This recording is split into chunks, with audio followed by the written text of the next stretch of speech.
Let's talk about mental health. Mental health is increasingly important and something none of us like to address. Are you stuck, or does your mind have you dressing sharp but feeling dull? Perhaps it's time to talk to a life coach. Meet fellow WWE podcast listening and wrestling fan, Steve, from A Damn Healthy Dose of Coaching. Steve is a certified ADHD life coach, and getting you unstuck is what he does, period. Working together, he'll come up with strategies and provide you with the tools you need to set you on the way. Follow at Damn Healthy Dose on Instagram or X, or visit damnhealthydose.com. That's damndose.com. You can also email Steve at damnhealthydose.com. That's Steve, STEEV, at damnhealthydose.com directly for a free 30-minute consultation. Mention this podcast, and Steve will provide you with the first 2 sessions for free to see if life coaching is a fit for you. Again, damnhealthydose.com. This is WWE superstar Drew McIntyre, and you're listening to the WWE Podcast. The champ is the one that everybody wants, me. Becky Lynch is going to WrestleMania. Claymore! Austin 316 says I just whipped your ass. This is my idol. You're going to acknowledge me. What's going on, everybody? Guys and girls, welcome back to another edition of the SmackDown Review right here on the WWE Podcast. As always, I'm one of the hosts of this show, Michael Ritter. You can find me on X, formerly known as Twitter, at Michael5Ritter, and also one of the hosts of the Football Function Podcast, available on all of your podcasting platforms, including on Patreon, if you prefer an ad-free experience. That was a pretty good episode of SmackDown, right? Impactful is one word that I would use to describe it.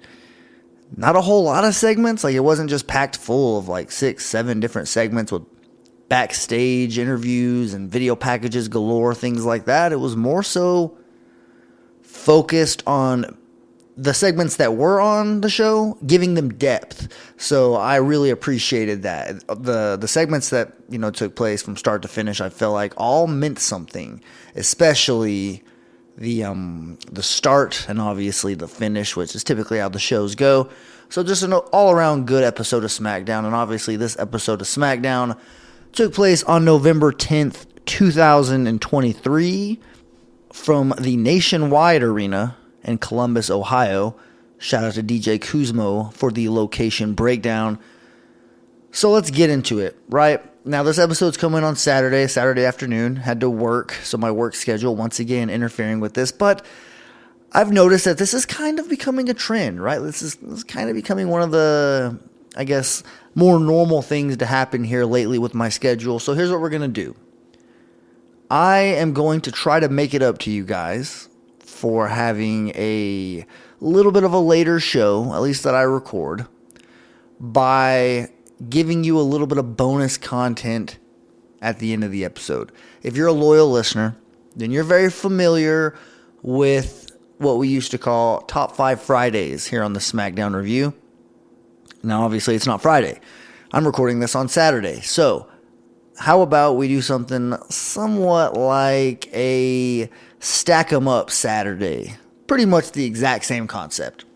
I'm going to rank my top 5 of something anytime one of these episodes is late, just as a way to make it up to you, just to give you a little bit of bonus content towards the end of the episode. So stay tuned for that, because this time in particular, I'm going to give you my top 5 spears. A lot of people do the spear. A lot of people have used the spear as their finishing move over the years, so I am going to give you my top 5. This is mine, very subjective list per usual, and as always, feel free to respond with your top 5, who you think should have been on my list, who did I get wrong, who did I misplace. I would love to hear. I would love to hear your opinion on the spear, because it's always been one of my favorite moves. So we'll get into that towards the end of the episode. First things first, we got some business to talk about here, and that is this episode of SmackDown. So let's go ahead and get into it, starting with the way that the show opened, which is this whole LWO dilemma, specifically with Rey Mysterio. But before Rey Mysterio Kevin Owens came out. He was a guest on commentary, had a nice little tie. He was on commentary up until a little Austin Theory, Grayson Waller debacle that took place. We'll talk about that a little bit later, but I will say, phenomenal job by Kevin Owens. He just brings a lot. You see former wrestlers put themselves on the commentary table. Look at Taz. Look at Jerry the King Lawler. Obviously, Corey Graves has history of being in the ring. It's just a Wade Barrett. It's just something that is a very common transition. Is a wrestler will go from being an active wrestler on the roster to possibly calling the action at ringside. So seeing Kevin Owens thrive in that role, not a surprise to me at all. I would definitely consider, or I'd be interested in seeing him possibly take that path after his wrestling career is over. He's been around for a pretty long time. I know that my knowledge of Kevin Owens' pro wrestling career, I guess is what you want to phrase it, dates back to like 2008. He was on that star-studded 2008 Ring of Honor roster. So that's how I was introduced to him, not necessarily in real time. Obviously, I was not watching Ring of Honor back in 2008, but whenever I heard about Kevin Steen and they were talking about his history and where I could go look him up to find, some of his best work, that's where I was pointed. So clearly he's been around for a while, well over like 15 years at this point. He's already a family man. He has kids that are grown up at this point, damn near. So obviously Kevin Owens is someone that, the clock isn't ticking on his career, but I would imagine that he has a lot more matches behind him than ahead of him. And that would be a phenomenal transition just whenever his wrestling days are over, a way to keep him around, keep his personality and his charisma right there close to the vest by having him, just move over to the commentary table. But anyways, back to the show. Rey Mysterio and LWO come out, and he's pretty much just addressing the obvious. He's addressing the elephant in the room. He lost his U.S. title this past Saturday, a week ago, right now from when I'm recording this, to Logan Paul. And clearly that's, a pretty big deal. It's a big deal from, for all parties. Number one, Rey Mysterio lost a championship. That's not going to hurt his resume or anything like that. But who he lost it to, that's where some people might have a problem. Obviously, Logan Paul was not there tonight. What kind of championship reign is this going to be? Is it going to be one where he's just kind of in, kind of out? Do they just do this as like a publicity stunt? I don't really know. I have to wait and let it all play out, and then I'll, be able to have an opinion on it. But as we sit here right now, I picked Logan Paul to win that match because I thought that it made sense. But I thought that, his schedule was freed up for the near future where he would be able to make these types of appearances, especially for a night like this. But clearly, the U.S. title itself really wasn't the focal point in this whole little segment here. Rey Mysterio lost it, but, he acknowledged the brass knuckle part of this whole thing. He brought up that, hey, I would still have that championship if it wasn't for Logan Paul using the brass knuckles. And then out comes Carlito, one of my, I like seeing Carlito, I will say. Out of all the wrestlers that I see, he's one of my favorites that, just kind of pops in here and there. I'm waiting for him to, be more involved. I'm waiting for him to have a bigger role, and we might be getting there based off what we saw on this episode of SmackDown, because he comes out and he flat out says it.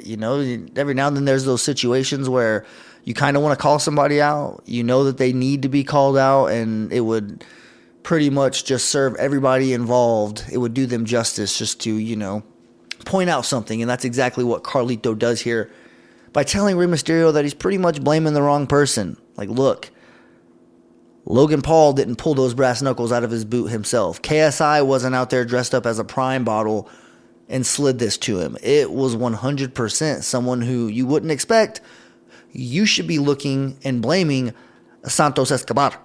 That's exactly how Carlito said it. But pretty much, he just tells Rey, look, Santos is the one that slid those brass knuckles to him, dude. Like, you're blaming the wrong person. Santos is absolutely just furious about this. He's losing his mind. Like, you're seriously going to blame me? Like, this is my family. I was here in LWO before you. I mean, they're kind of bickering back and forth. They pretty much have to be split up. Santos eventually leaves. He exits through the Samantha Irvin area. I know she's not the SmackDown ring announcer, but you know where I'm talking about now, right? Right over there where the ring announcer sits. And obviously Rey Mysterio and Zelina Vega chase him. They try to get him to stop. He's too mad. So you kind of got an idea on where this was going to go, because it was rumored earlier in the show that there was going to be a quote-unquote turn. Someone was going to turn. It was going to be a pretty big deal. And this is what we thought. This is what we thought it was. Like, okay, here we go. Like, Santos Escobar is, for whatever reason, not happy with the LWO, and he's just deciding to be the one that's going to drive a wedge in this group. And immediately after this opening segment, we get a match. Carlito is set to go one-on-one with Bobby Lashley. A nice little throwback match here. I was enjoying this. If you just picture those two in their early runs in WWE, like Carlito without the facial hair, wearing the unbuttoned, like Hawaiian type shirt or like beach shirt with the apple in hand, looking at Bobby Lashley, who pretty much looks the exact same that he looked back then, minus just a little bit of a gear change. But all in all, these two dudes have aged very well. Seeing them in a match in 2023 on SmackDown, had to tip my cap a little bit. Had to kind of give a little bit of a, round of applause, because it's not easy to maintain a professional athlete's physique over all these years. Professional wrestling, brutal lifestyle. Like, it's pretty much like your whole life is to get thrown on your back. Like, that is what you do for a living, essentially. What do you do for a living? Well, I work in an office. I sit at a computer desk. I do this. I do accounting, this or that. I'm involved in landscaping. I am a lawyer. There's all types of different career paths. Professional wrestlers, they just so happen to get thrown on their back. They powerbomb people. It's a unique line of work. That's why it's not easy to get into. That's why it's extremely hard. Only the strong survive is a very real statement whenever you're talking about the path to being a professional wrestler. And I've always given my respect to people who, have it in them to do this, because it's a sport that gets fun poked at a lot. We all know why. It is what it is. Not everybody understands it, and I don't expect them to. So the people who kind of tough it out, they stick it out, and, they put their body through hell, I always want to give them a little bit of extra respect. And then whenever you talk about professionals, doing it at the tip-top level, that's where it points you back to these two. I don't know when exactly Carlito was involved in the whole John Cena stabbing him in a nightclub. I feel like that had to have been sometime in the 2005 range. I don't know for sure. I know that John Cena had to have been on SmackDown, right? And then John Cena moved over to Raw in 2006. I know that it didn't happen then, but then again, I could be very wrong in this situation. It's all kind of blurry, but I do know that, obviously Bobby Lashley showed up there in the mid-2000s as well. Pretty much just representing ECW, had a nice run on SmackDown too.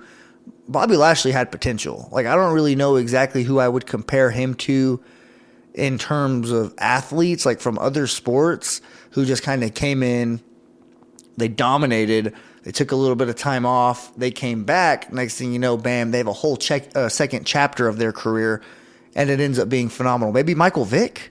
I don't know for sure if that would be an accurate comparison, but if you think about Michael Vick, obviously being with the Falcons, that's Bobby Lashley in his first run with WWE, where he was just so raw, such a, untapped potential, just all that talent there waiting to be unleashed.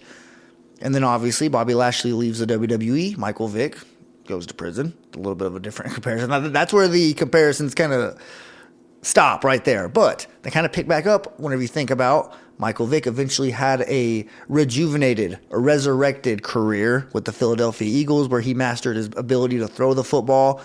Played with Andy Reid, had just, a beautiful connection with Deshaun Jackson, Jeremy Maclin, LaShawn McCoy, Brent Selleck, the phenomenal Eagles offensive line that they've had for such a pretty long time.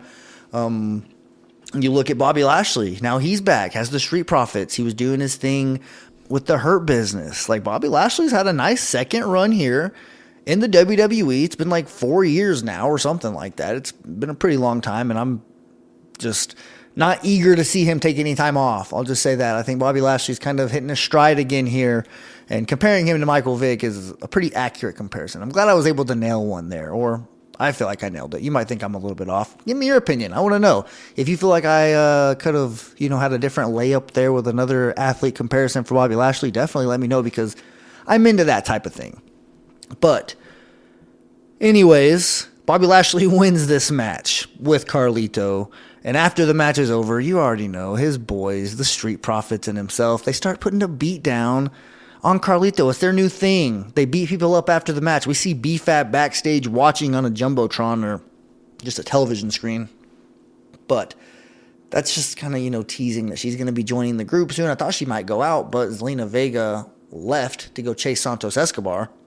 So it really wouldn't have made sense for her to go out then.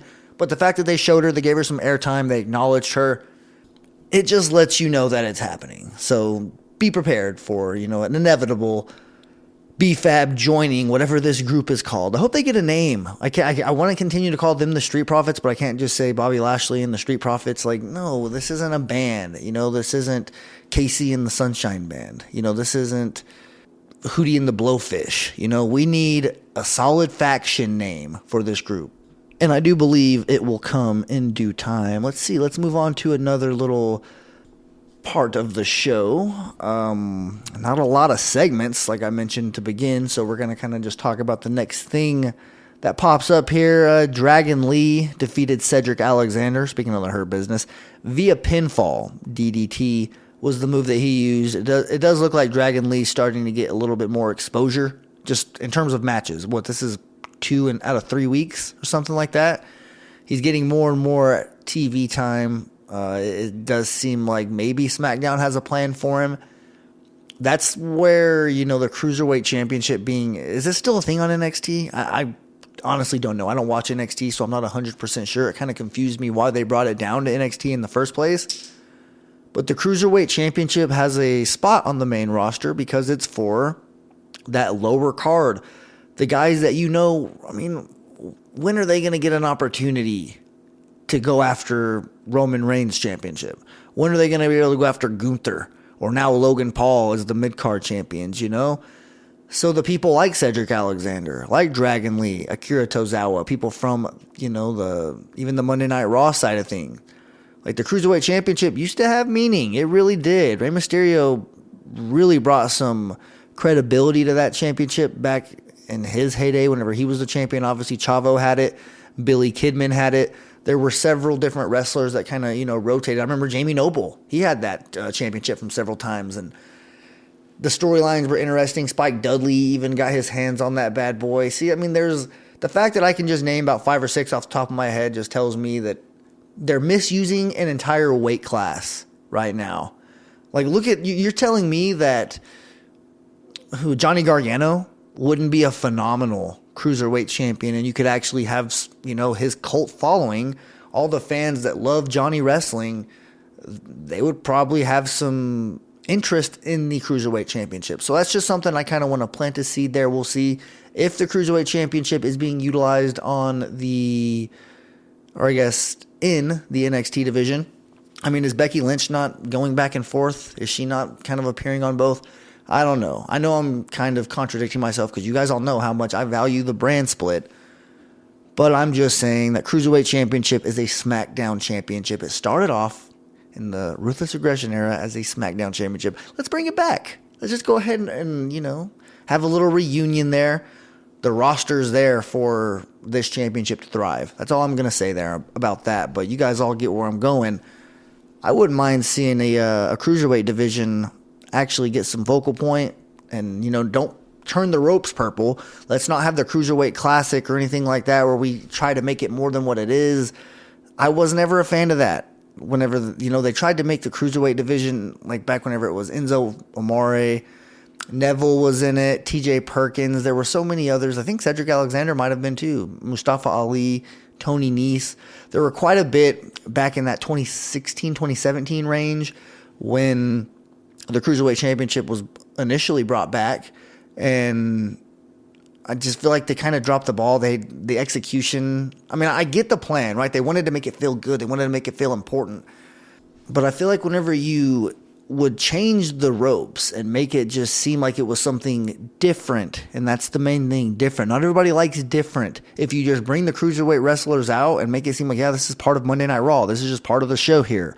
We're going to have a cruiserweight match. You don't have to make it seem like it's something completely different from the show, from the regular show that you were watching with the red ropes or whatever. That's where I feel like they kind of went wrong, because people felt like it was less than. Whenever it feels different, then it has to be either better or worse, and because it's not part of the exact same show, so it has to be better or worse. And I feel like they kind of, set it up for failure in that regard. But there is a route and there is a method for them to do it the right way. Up next, we get LA Knight and Grayson Waller having a one-on-one match here.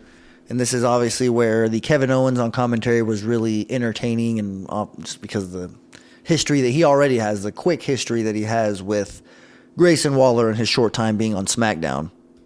But before the match actually happens, LA Knight gets a pretty good promo talking about, his match at Crown Jewel, how he lost, but he ultimately should have won had it not been for Jimmy Uso. I'm sorry, LA Knight, get in line. There's a long list of wrestlers that have gotten screwed over by the bloodline. You were just the most recent name, and you're definitely not going to be the last, so, don't feel too bad about that. I will say, though, he also took some shots at Grayson Waller once he eventually got out there, just pretty much saying that, dude, you got beat up by a, Saudi Arabian actor or comedian, whoever that guy was. That was, wasn't the worst segment I've ever seen, but it wasn't going to just be something that you look at and think, man, this is right up there with some of the best comedy that we've ever seen from WWE. But it is what it is. I'm not complaining about it by any means. LA Knight does get the win here, obviously, against Grayson Waller. I don't really believe anybody thought that it was going to be the other way around, but I don't really know. I just feel like LA Knight, I told you there was no way in hell he was going to win. It's where do we go from here? What do they do with LA Knight from this point? And that's really what's going to make me, I guess, believe in his future as a mainstay.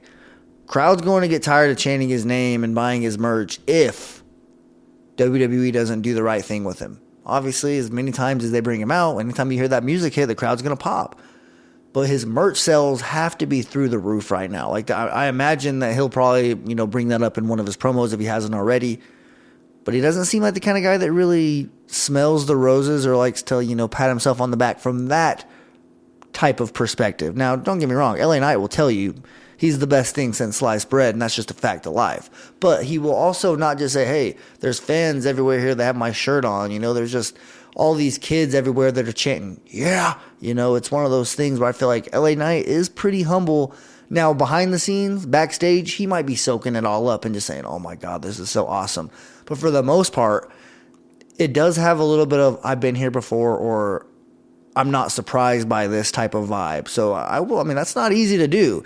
If you get your little 5 minutes of fame, especially if you're somebody who's worked as hard as LA Knight has to get to this point, it's pretty easy to kind of just say, yeah, my what doesn't stink, and I'm just pretty much walking on water here. And LA Knight, I feel like, isn't necessarily taking that approach. But nonetheless, I am happy for the guy that he's getting all this popularity. He definitely deserves it, and the future could still be bright for him. Talk about Cody Rhodes finishing his story. We may see LA Knight have his own story get finished. Now, obviously, he's not going to go beat Roman Reigns or anything like that, but there is still a story to be told with LA Knight, and I do believe that it's going to be at some point, and who knows? I'm happy for the guy, so whatever happens, I will be on board with more wins for LA Knight. The final part of the show is this 6-woman tag match. We got Asuka, Bianca Belair, and Charlotte Flair. They call it an all-star team multiple times, which is true. It's what it is. All these women have pretty much main evented WrestleMania at some point. Maybe not Asuka officially, but she did go into WrestleMania with an undefeated streak. That was a big-time match that she had with Charlotte back in, WrestleMania in 2018, maybe 2019. I don't know. Like I said, man, my memory's starting to get kind of foggy. Let's talk about mental health. Mental health is increasingly important and something none of us like to address. Are you stuck, or does your mind have you dressing sharp but feeling dull? Perhaps it's time to talk to a life coach. Meet fellow WWE podcast listening and wrestling fan, Steve, from A Damn Healthy Dose of Coaching. Steve is a certified ADHD life coach, and getting you unstuck is what he does, period. Working together, he'll come up with strategies and provide you with the tools you need to set you on the way. Follow at Damn Healthy Dose on Instagram or X, or visit damnhealthydose.com. That's damndose.com. You can also email Steve at damnhealthydose.com. That's Steve, STEEV, at damnhealthydose.com directly for a free 30-minute consultation. Mention this podcast, and Steve will provide you with the first 2 sessions for free to see if life coaching is a fit for you. Again, damnhealthydose.com. But either way here, this match, Damage Control without Dakota Kai. So we had Bayley, Io Sky, and Kairi Sane versus Charlotte, Bianca, and Asuka. And, I think this is kind of a mismatch. Despite the other team, the champion, Bayley, who's a phenomenal wrestler, and the newly returned Kairi Sane, I still think that the other team is a good head and shoulders better. On paper, they just felt like the more, well-rounded team. They could hit you from a lot of different ways, and their skill sets seem to complement each other pretty well, whereas Bayley seems like, I don't know, in terms of her in-ring, she's not, I don't know. I want to be careful when I say this, but I don't feel like Bayley is on the level that she was a few years ago. Now, character-wise, the way that she interacts with the crowd and is telling stories, that is still very, very elite.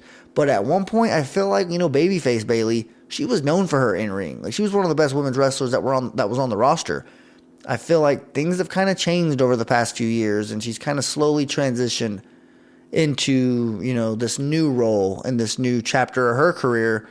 And again, it's going well for her. But it's just one of those things that I noticed, when I'm looking in the ring and I'm looking at all the talent, it's rare that Bayley's in a match, and whenever you're talking about the most talented or, the most quote-unquote hot in terms of figurative, who's hot right now going, in their career, Bayley isn't necessarily, on the level of Io Sky, who's the champion, and Bianca Belair, who's constantly a challenger. Charlotte Flair doesn't even need an explanation. Asuka has this new thing going on, and clearly tonight she had a big role in this whole situation. Bayley's name comes up 5th or 6th, and that just seemed like it was strange. I had to, point that out, that Bayley's, time at being at the very top, or one of the top 4 women's wrestlers in the entire company, maybe those days are coming to a close. But hey, she still offers a hell of a lot to this company, and even just doing her role in Damage Control, it's been entertaining, and she's currently in the midst of an arc right now. So we have to acknowledge that and kind of just appreciate what she's doing, despite her ring work maybe not being top tier. You can't be 99 overall on every single aspect. It's usually doesn't work out that way. And, she's no spring chicken either. So I definitely want to give her a shout out, and just say that despite the talent around her kind of continuing to reach their peak, she's still excelling in other ways. But this match took a massive left turn whenever Asuka refused to tag in after Bianca Belair was crawling to their corner to try to get a hot Asuka, get the hot tag, and their team obviously run away with the match. Asuka moved her hand, hit Bianca with the mist, and yes, Asuka aligns herself. She teams up. She turns heel and joins Damage Control. It's weird. Do you remember the Kabuki Warriors? There's a little bit of a reunion there. Obviously, now you got Io Sky. This is a dangerous team, man. When you factor in Dakota Kai, you got Bayley there as well. This is a solid group. Now, the whole Bayley having her own plan, Io having her plan, this is clearly going to come to a head soon. We're not going to get this dream team of the 3 Japanese wrestlers who are all badass in the ring. I just want to go ahead and give them their flowers right now, along with the charismatic wit and the ring, the in-ring ability of a healthy Dakota Kai and a veteran Bayley, who we just talked about. This is a solid group. In terms of women's factions, guys, this might be the best one of all time. I know it's barely scratching the surface. We barely saw it, kind of built. But what other women's factions have we seen over the years that we could actually look at and say, okay, they can hold a candle to that group? PCB, what was that? Paige, Charlotte, Becky. I think that's a talented group when you look at, what they have accomplished over the years. But even that group was really short-lived. Now, clearly, this group right here isn't going to have a long run either, but for as long as they are together, man, this group has potential, man. I really think that. They have to keep Bayley there, though. They really do. To be a mouthpiece that can kind of translate and, keep the interest levels up. But when you have the no pun intended, the Warriors, like the Kabuki Warriors who were there, it's dangerous. And I feel like this is massive. 2 heel turns on one night. Asuka and Santos Escobar, just great stuff. You always appreciate a good heel turn, and they gave us 2 in the same night. But that does do it for the SmackDown review portion of this show. And like I mentioned, guys, we are getting into a Stack 'em Up Saturday. I'm going to rank my top 5 spears. And this is kind of tricky because I have some personal attachments to a lot of these wrestlers. The spear is a great move. If you're a football player, you have imagined yourself, whether it's football practice or a game, you've just said, man, that felt like Goldberg there. I felt like I delivered a spear. I felt like I actually executed the move. And if you do it on a trampoline, it's one of the easiest ones you can do now. As I say, it's the easiest one. Not all of them look the same. I'm going to talk about it. Some of them are not as good as the others, and that's just part of it. Not all stunners are as good as Stone Cold Steve Austin's. We see super kicks left and right as it's officially become a transition move. They don't all look like the Heartbreak Kid. So it's just kind of the same thing with the spear. It's one of those moves that it's not really a transition move. It's a finishing move. It's a move that can end a match if you hit it right and if you do it good enough. Now, we talked about one person already on the show, and I'm just going to go ahead and get this one out of the way. It's not an honorable mention. I just want to mention it and say that it's not on my list, and I didn't even consider it. Charlotte Flair. She does this spear, and I'm going to be honest, it's the worst spear I've ever seen in my entire life. Number one, she's running, and I've always said this. Charlotte Flair, she's a very choreographed wrestler. Like, I don't want to say that as like a complete derogatory thing, because I understand wrestling scripted. It is what it is. It's just kind of how the cookie crumbles. But Charlotte looks like she's rehearsing. Like, she looks like she's acting out moves that were rehearsed. If you've done this type of thing on a trampoline, or like if you've ever had any experience watching like a cheerleading team warm up, doing something that they've rehearsed, it looks like she's literally waiting to do something, and her matches just seem more choreographed than others. That's not even what I dislike about her spear. Her spear is that she runs pretty much bent over already. Not like, because whenever you're tackling somebody, it's important to have a low center of gravity. Why do you think Goldberg starts out, the what's it called, in the ropes, whenever he's in, I guess, kind of leaning between the second rope and the first rope, or the bottom rope, I guess is what it's called. And he's squat down. Same thing with Edge. He's bouncing up and down with his hand there. And they're staying low because you need to be running low with your head up. But she doesn't really do it properly. I understand that it could be the woman that's selling it, the wrestler that she's delivering the spear to.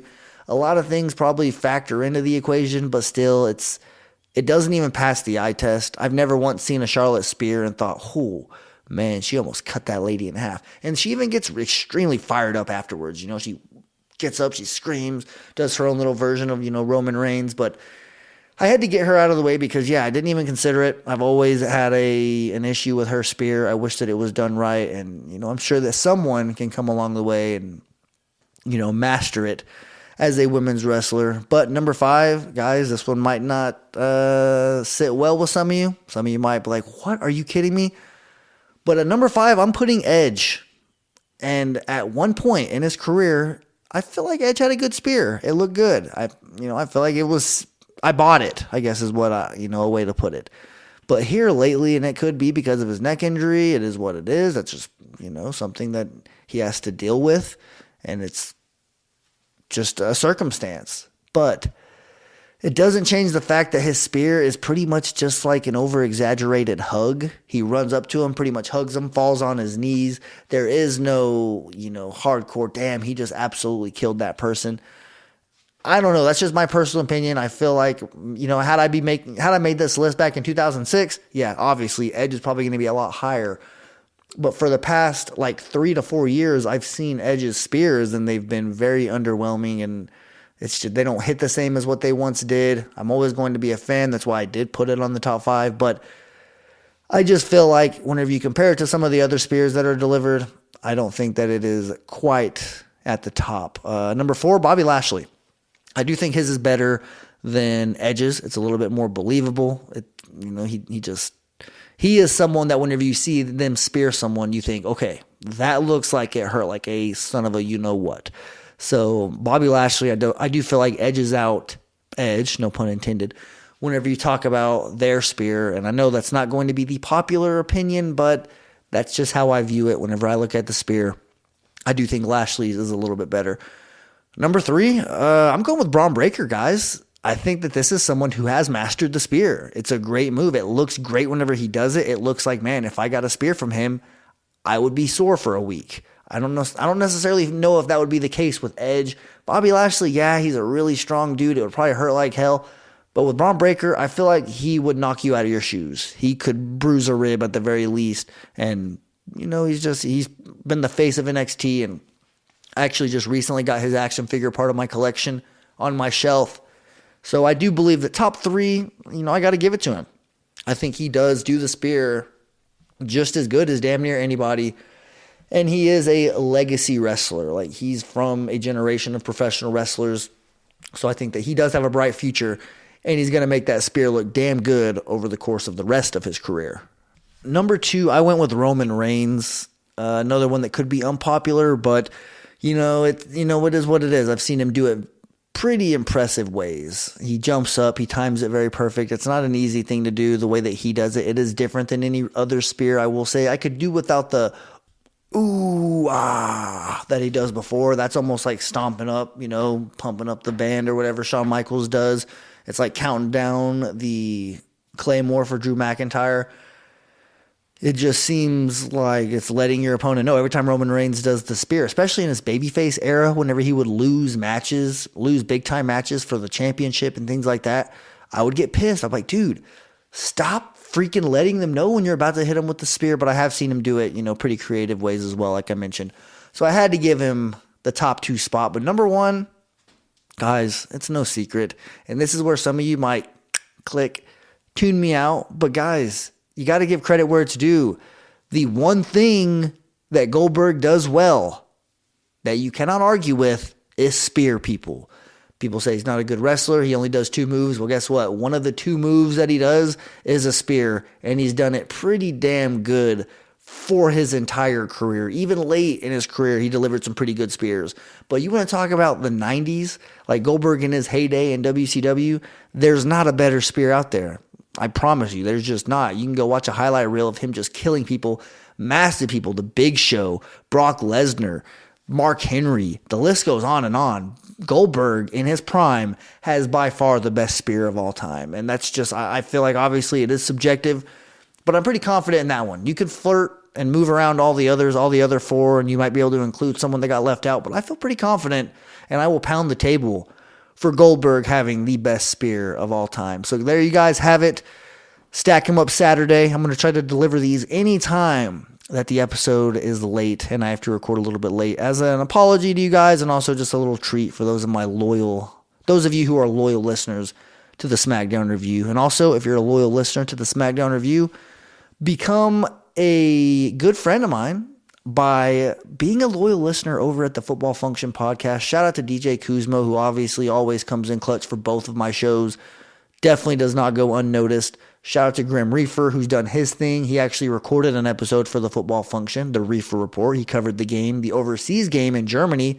Going to be doing the same thing this week. So shout out to Grim. And obviously, Double J's involved over there. There's a lot of familiar voices that you guys know here on the WWE podcast that make their way over to the Football Function podcast. So do us, a solid and give us the pleasure of your download over on the Football Function podcast. But there you guys have it. Hope you all have a phenomenal rest of your weekend. Walk passionately in the direction of your dreams, and I'll talk to you soon. Thanks for listening to the WWE Podcast. Don't forget to subscribe on your favorite podcast app so you don't miss a show, or head to WWEpodcast.com. And for all of these shows ad-free, head over to patreon.com/WWE Podcast. Until then, we'll see you next time.